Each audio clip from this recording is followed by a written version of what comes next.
The American dream. A house in the suburbs, white picket fence, 2.5 kids, a dog, and enough disposable income to save for retirement and go on a couple vacations a year. The American dream. The American dream is alive and well. What the American dream is that no matter what your background is, what country you're from, what income background you're from, as long as you work hard enough in this country, I think you can get where you need to be. The typical first-time homebuyer in America is now 40 years old. Not late 20s, not early 30s, 40.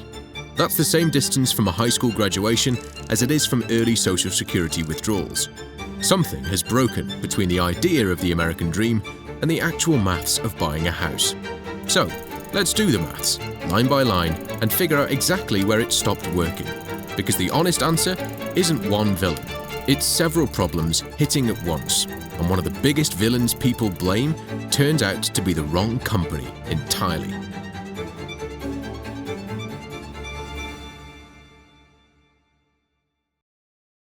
To afford the median-priced home in America today, a household needs to earn somewhere between $107,000 and $123,000 a year, depending on the down payment.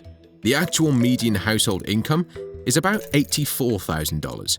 That's a 5-figure hole between what a typical family earns and what a typical family would need to earn just to qualify. The median US home now costs around $415,000 to $420,000. That puts the national home price-to-income ratio at roughly 5 to 1, nearly double the 2.6 ratio financial planners generally consider healthy. Not one of the 50 largest metro areas in the country currently meets that affordability threshold.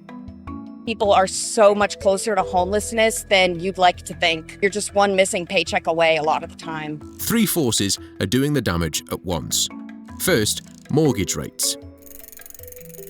The average 30-year fixed rate has spent most of 2026 sitting around 6.5%, more than double the sub-3% rates buyers could get in 2021.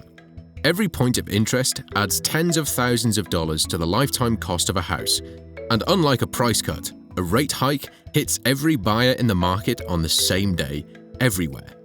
Second, supply. Economists don't agree on the exact size of the shortage. Estimates range from about 2 million homes to as many as 10 million, depending on the assumptions used. But every major estimate agrees on the direction. The US has built too few homes since the 2008 financial crisis to keep pace with the households forming today. 2008 was a tumultuous year for the economy. The housing market collapse created one financial crisis after another, and it often seemed as if the news could only get worse. The White House's own Council of Economic Advisors put the shortfall at 10 million single-family homes. More conservative estimates from Zillow and Realtor.com put it closer to 4 to 5 million. Third, the cost of building what does get built.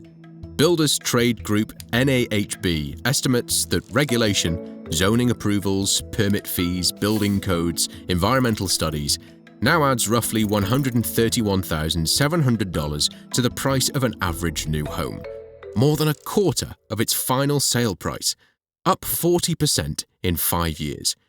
Worth flagging, that figure comes from the builders' own industry association, which has an obvious interest in that argument, but the direction of the trend is echoed by independent housing economists too.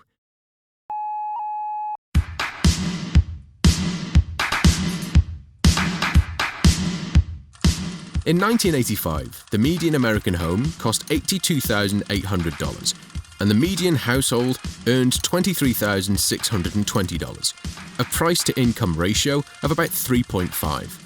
By 2025, the median home cost $416,900 against a median income of $83,150, a ratio of 5.0.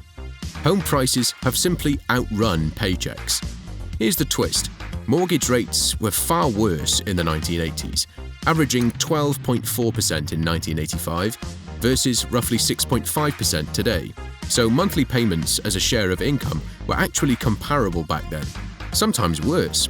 What's changed is the size of the down payment relative to income. Homes cost 5 times a household's income now instead of 3.5, which means the upfront hurdle, the cash needed just to walk in the door, has gotten dramatically higher, even where the monthly maths looks similar. This is where the internet gets it wrong most often. So let's be precise. BlackRock, the world's largest asset manager, does not buy single-family homes. It has said so repeatedly, on record for years, most recently again in early 2026, and independent fact-checkers at Snopes and elsewhere have confirmed it. The confusion is almost always with a different firm. Blackstone, a private equity company with a similar name, which built the single-family rental business Invitation Homes out of foreclosed properties after 2008, and later re-entered the space by buying Home Partners of America and Tricon Residential. The actual largest single-family landlords in the country today are Progress Residential, with roughly 83,500 homes, Invitation Homes with about 81,700, Blackstone's combined portfolio at around 62,000, and American Homes for Rent with about 60,300. Add them together, and every large institutional investor in America, defined as owning 1,000 or more homes, still holds only around 1% of the nation's 82 million single-family homes, concentrated in a couple dozen Sunbelt metros like Atlanta, Phoenix, and Dallas, rather than the country as a whole. More broadly, investors of all sizes, mostly small local landlords, not Wall Street, bought around 30% of single-family homes in 2025, the highest share in years. That's real, and it matters. But it's a very different claim than BlackRock owns all the houses, and conflating the two obscures who's actually buying. This is also, right now, a live political story. On July 11th, 2026, the 21st Century Road to Housing Act became federal law. Trump neither signed nor vetoed it in time, so it passed automatically, banning any large institutional investor, defined as an entity controlling 350 or more single-family homes, from buying additional ones once the law takes effect on January 7th, 2027. It doesn't force anyone to sell existing homes, and it carves out exceptions for new construction and build-to-rent developments, but it's the first broad federal restriction of its kind, and it followed an earlier Trump executive order in January 2026 aimed at the same target. First-time buyers now make up just 21% of all home purchases, a record low, down by half since 2007. Their median age has climbed to 40, an all-time high, according to the National Association of Realtors. The typical down payment for a first-time buyer is now around 10%, the highest share since 1989, meaning buyers need tens of thousands of dollars in cash before a lender will even talk to them. Most first-time buyers say they're relying on personal savings, but more than a quarter are tapping retirement accounts, and over 1 in 5 are leaning on gifts or loans from family.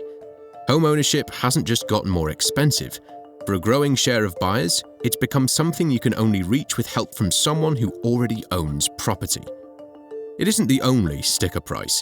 The typical monthly mortgage payment, principal and interest only, has roughly doubled since 2020, and by 2022, it has consumed around 31% of the typical household's income, the highest share on record and well above the 28% ceiling most lenders use as a rule of thumb.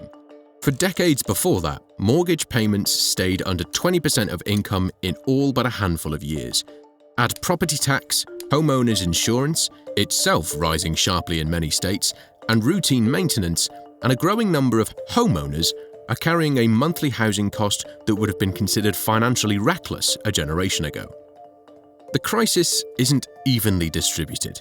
In Hawaii, a household needs roughly $191,000 to afford the median home against typical income of about $98,000, a $93,000 gap, the widest in the country.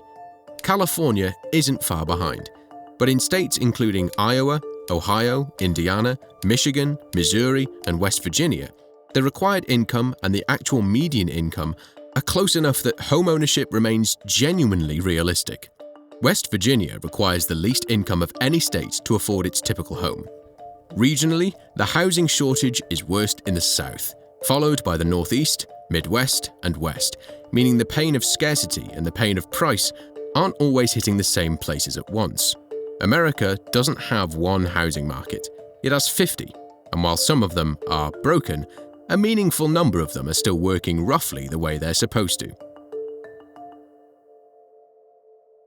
So why is it so hard for the average American to buy a home? Because expensive borrowing, a decade of underbuilding, and rising costs to build anything new are all compounding at once, in a country where wages haven't kept pace with any of them since the 1980s, and because a real but exaggerated role for Wall Street landlords has become a convenient villain that lets everyone avoid the harder, more structural problems. There isn't one villain here, no matter how tempting that story is.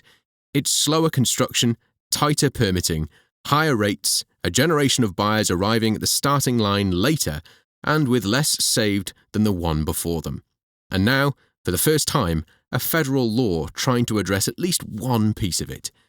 The house hasn't changed. What's changed is how far out of reach the front door has drifted for the people trying to walk through it.